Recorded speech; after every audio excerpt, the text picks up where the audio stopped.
Question number 1368 home minister గారు. ధన్యవాదాలు అధ్యక్ష. మొదటి ప్రశ్నకు సమాధానం అవునండి.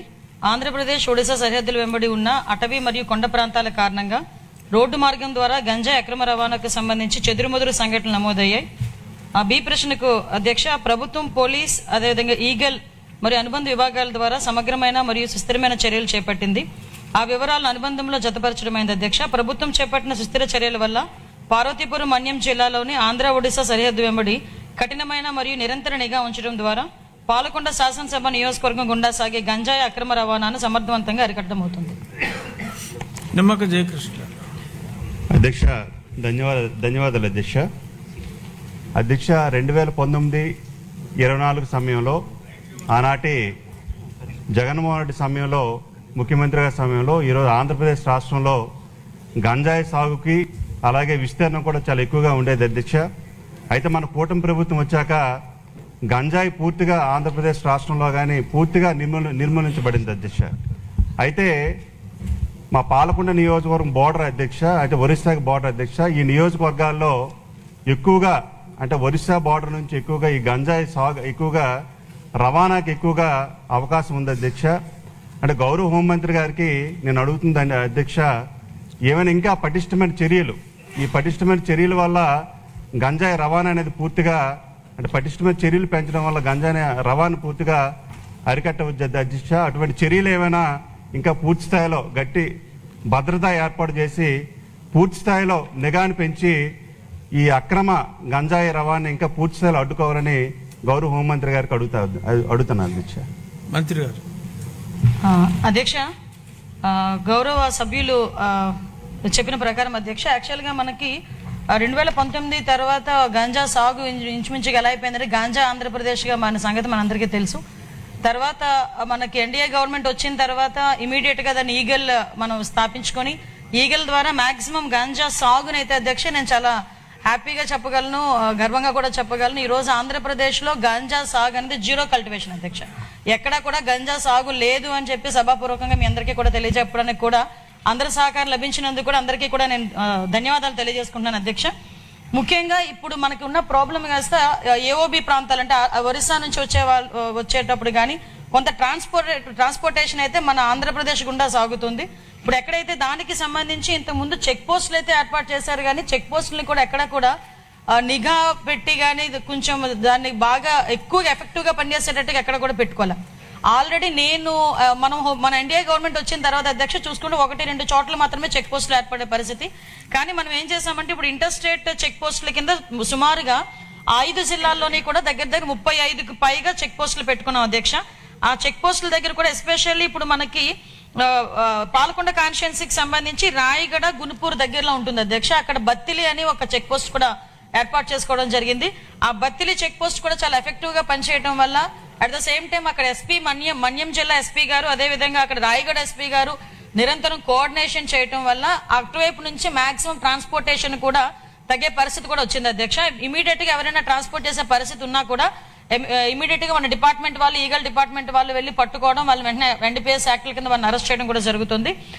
మనందరికీ తెలుసు అధ్యక్ష, ఇక్కడ వీటితో పాటు మనకి ఎక్కువగా జరిగేది ఈ పాలకొండ, అదేవిధంగా సాలూరు, పార్వతీపురం ఈ ఏరియాస్ నుంచి కూడా ఎక్కువగా గాంజా రవాణా అవుతుందని ఇన్ఫర్మేషన్ తీసుకొని నిరంతరం నిఘాల ద్వారా మేము అక్కడ పర్యవేక్షణ చేస్తున్నాం. At the same time drone surveillances, CCTV surveillances up to highway వరకు వచ్చేటంత వరకు మాక్సిమం అంతా కూడా సీసీటీవీ సర్వైలెన్సెస్ పెట్టుకోవడం వల్ల ఎక్కడైనా కూడా రీసెంట్ గా నాకు తెలిసి నిన్నగాక మొన్న 100 కేజీలు గాంజా కూడా పట్టుకోవడం జరిగింది అధ్యక్ష. అంటే ఎక్కడ కూడా ట్రాన్స్పోర్టేషన్ కూడా ఈ జిల్లాలు దాటి బయటకు వచ్చే పరిస్థితులు కూడా లేకుండా ఇమీడియట్ గా చేయడం జరుగుతుంది. అదేవిధంగా అక్కడ అవేర్నెస్ ప్రోగ్రామ్స్ కి కూడా అధ్యక్ష ఇంచుమించుగా ఓన్లీ ఈ మన్యం జిల్లా, అంటే ఉత్తరాంధ్రకి సంబంధించిన 5 జిల్లాల్లోని దగ్గర 47 డ్రోన్స్ ని కూడా వైజాగ్ రేంజ్ లో 47 డ్రోన్స్ ఎస్పెషల్లీ గాంజా కల్టివేషన్ మీద, గాంజా ట్రాన్స్పోర్టేషన్ మీద ఒక సర్వేలెన్సెస్ కూడా నడుపుతున్నామని చెప్పడానికి కూడా హ్యాపీ ఫీల్ అవుతున్నాను అధ్యక్ష. మనం చూసుకుంటే అధ్యక్ష, ఇప్పుడు మన గవర్నమెంట్ వచ్చిన తర్వాత నుంచి ఇప్పటి వరకు కూడా 5 జిల్లాలకి సంబంధించి 1423 కేసులు నమోదు చేయడం అయింది అధ్యక్ష. 762 వాహనాలు సీజ్ చేయడం జరిగింది. అరెస్ట్ అయిన వాళ్ళు 3515 మందిని అరెస్ట్ చేశాం. వీటితో పాటు వాళ్ళ దగ్గర ఒక అవగాహన కార్యక్రమాలు చేయాలి కాబట్టి దానిలోని చాలా పెద్ద ఎత్తున తీసుకొని ప్రతి మన ఎడ్యుకేషన్ డిపార్ట్మెంట్ నారా లోకేష్ గారి సారథ్యంలో సహకారంతో ప్రతి స్కూల్లోని కూడా ఈగల్ క్లబ్స్ ను కూడా ఏర్పాటు చేసుకోవడం జరిగింది. పాలకొండ శాసనసభ నియోజకవర్గంలో 131 ఈగల్ క్లబ్లు కూడా ఏర్పాటు చేసుకొని పిల్లలకి కూడా దీని మీద అవేర్నెస్ కార్యక్రమం చేపట్టడం జరుగుతుంది. అదేవిధంగా అధ్యక్ష మన్యం జిల్లా మొత్తం చూసుకుంటే 493 ఈగల్ క్లబ్స్ ఉన్నాయి అధ్యక్ష. వీటితో పాటు అధ్యక్ష ఎప్పుడూ కూడా కంటిన్యూస్ గా వాళ్ళకి మానిటర్ చేయాలి అన్న ఉద్దేశంతో అదేవిధంగా ఈ వాళ్ళు అవేర్నెస్ క్రియేట్ చేయడానికి మా విశాఖపట్నం రేంజ్ డిఐజీ గోపీనాథ్ జెట్టి గారు కూడా ఒక కార్యక్రమం తీసుకున్నారు. పాయక్రోపేట టు ఇచ్చాపురం అభ్యుదయం అని చెప్పి ఒక సైకిల్ యాత్ర కంటిన్యూస్ గా సైకిల్ యాత్ర చేస్తూ ప్రతి గ్రామాన్ని కూడా టచ్ చేసుకుని అవేర్నెస్ ప్రోగ్రామ్ తీసుకుని వెళ్లారు అధ్యక్ష. ముగింపు కూడా మన ఇచ్చాపురం శాసనసభ్యులు అశోక్ గారి ఆధ్వర్యంలో చాలా మంచిగా జరిగింది. ఒక పక్క అవగాహన కార్యక్రమాలు, ఒక పక్క సర్వైలెన్సెస్ రెండు కూడా కోఆర్డినేట్ చేసుకుంటూ అవే కాకుండా ఇంటర్ స్టేట్ కోఆర్డినేషన్ తో కూడా మనం ముందుకెళ్తూ ఈ ట్రాన్స్పోర్టేషన్ అనేది అరికట్టడానికి కూడా మేము కృషి చేస్తున్నాం. దానికి కూడా అందరినీ కూడా సహకరించాల్సిందిగా కోరుకుంటున్నాం. సప్లిమెంటరీ ఏమన్నా ఉందండి? ఎవరు కాదు, వేరే వాళ్ళకి కాదండి. వాళ్ళు కొంచెం మైక్ ఇష్యూ ఉంది కాబట్టి. జయకృష్ణ గారు ఇంకేమన్నా అడిగేది ఉందా మీరు? సప్లిమెంటరీ. హోమ్ మినిస్టర్ గారు అద్భుతమైన హోంవర్క్ చేసుకుని వచ్చారు, చాలా బాగా చెప్పారు. Question number 1174 Nara Lokesh. అధ్యక్ష, మొదటి ప్రశ్నకి సమాధానం అవునండి, రెండో ప్రశ్నకి సమాధానం అవునండి, మూడో ప్రశ్నకి సమాధానం అవునండి, నాలుగో ప్రశ్నకి సమాధానం వివరాలన్నీ అనుబంధంలో జత చేతమైనది. శ్రీమతి గౌతు శిరీష్. ధన్యవాదాలు అధ్యక్ష. గత ప్రభుత్వం పాఠశాలల విషయంలో అస్తవ్యస్త నిర్ణయాలతో నాడు నేడు పేరుతో అనేక అక్రమాలకి పాల్పడింది అధ్యక్ష. వాటి కారణంగా నేటికి కూడా అనేక పాఠశాలల్లో నిర్మాణంలో ఉన్న భవనాలు, మరుగుదొడ్లు కానీ వారికి మంచినీటి సౌకర్యాలు కానీ పూర్తి కాలేదు అధ్యక్ష. మన ప్రభుత్వం మనబడి మన బాధ్యత అనే పేరుతో ఏదైతే నూతన విద్యా విధానానికి గౌరవ విద్యాశాఖ మంత్రి గారైన నారా లోకేష్ గారు శ్రీకారం చుట్టిన తర్వాత, అలాగే పెద్ద ఎత్తున ఉపాధ్యాయ పోస్టుల నియామకాలు చేపట్టడంతో పాటు పాఠశాలలను ఉన్నత ప్రమాణాల దిశగా తీర్చిదిద్దుతూ విద్యార్థులకు డొక్కా సీతమ్మ గారి భోజన పథకం ద్వారా సన్న బియ్యంతో నాణ్యమైన భోజనం అందించడం లాంటి చర్యల ద్వారా మరలా ప్రభుత్వ పాఠశాలల్లో విద్యార్థుల సంఖ్య భారీగా పెరుగుతుంది అధ్యక్ష. అయితే భవనాలు, తరగతి గదులు పూర్తి కాకపోవడం వల్ల అసంపూర్తిగా ఉండిపోయిన పనులను సత్వరం పూర్తి చేయవలసిందిగా విద్యార్థులు, వారి తల్లిదండ్రులు మరియు ఉపాధ్యాయుల దగ్గర నుంచి వస్తున్న విజ్ఞాపనను సదరు మంత్రి గారి దృష్టిలో పెడుతున్నాను అధ్యక్ష. అలాగే 2019 ఎన్నికలకు ముందు తిత్లీ తుఫాన్ కారణంగా అనేక పాఠశాలలు దెబ్బతిన్నాయి అధ్యక్ష. వాటిని నాటి చంద్రబాబు నాయుడు గారి ప్రభుత్వం యుద్ధ ప్రాతిపదికన పనులు పూర్తి చేసినప్పటికీ కూడా వాటి యొక్క బిల్లులు తెలుగుదేశం పార్టీ సానుభూతి పరులు అని ఆ తర్వాత వచ్చిన ప్రభుత్వం వాళ్ళకి పే చేయలేదు అధ్యక్ష. అలాగే కూటమి ప్రభుత్వం గత 5 సంవత్సరాలు జరిగిన ఈ అవినీతి అక్రమాలపై, నాడు నేడులో జరిగిన అవినీతి అక్రమాలపై పరిశీలించి తగు చర్యలు తీసుకోవాలని కోరుకుంటూ, మరియు అసంపూర్తిగా ఉన్న ఈ భవనాలు పూర్తి చేస్తే నిజంగా ఈరోజు పెద్ద ఎత్తున ప్రభుత్వ పాఠశాలల్లో విద్యార్థులు జాయిన్ అవుతున్నారు అధ్యక్ష. వాళ్ళందరికీ కూడా సరైన సౌకర్యాలు ఏర్పాటు చేసినట్టు ఉంటుందని సదరు మంత్రి వారి దృష్టిలో పెడుతున్నాను అధ్యక్ష.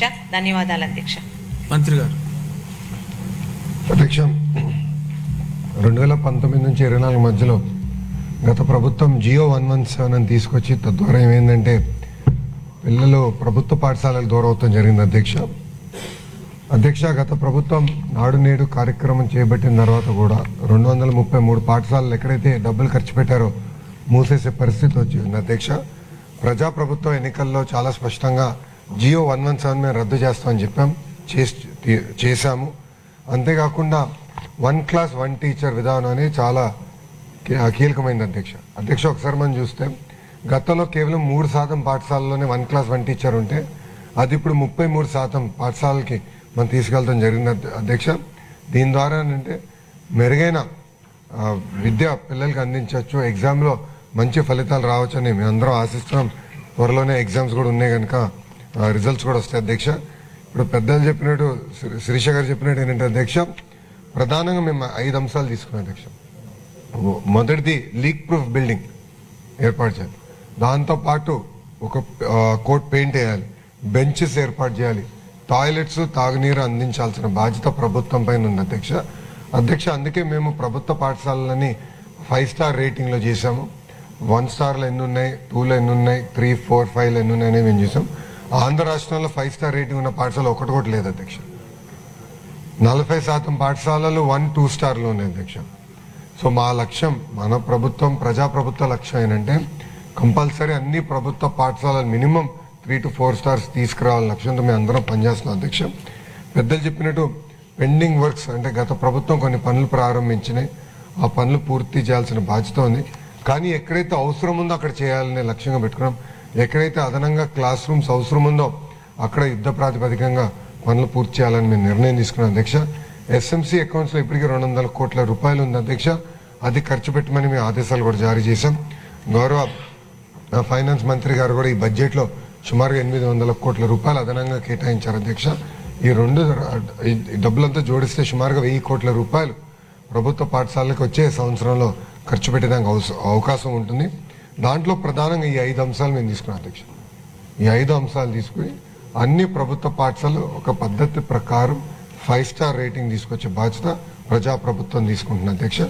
శిరీష గారు 2014 నుంచి 19 మధ్యన జరిగిన పనులకి ఇంకా గత ప్రభుత్వం అధికారంలోకి వచ్చిన తర్వాత చెల్లించలేదని చెప్పారు. ఆ వివరాలు మేడం గారి దగ్గర తీసుకుని దానిపైన తగిన చర్యలు తీసుకుంటామని గౌరవ సభ్యురాలకు నేను తెలియజేస్తున్నాను. ఈ లక్ష్యం కూడా మొన్న బడ్జెట్లో ప్రస్ఫుటంగా కనపడింది. సభ్యులందరికీ కూడా ఒక కాన్ఫిడెన్స్ వచ్చింది. చాలా సంతోషం. Question number 136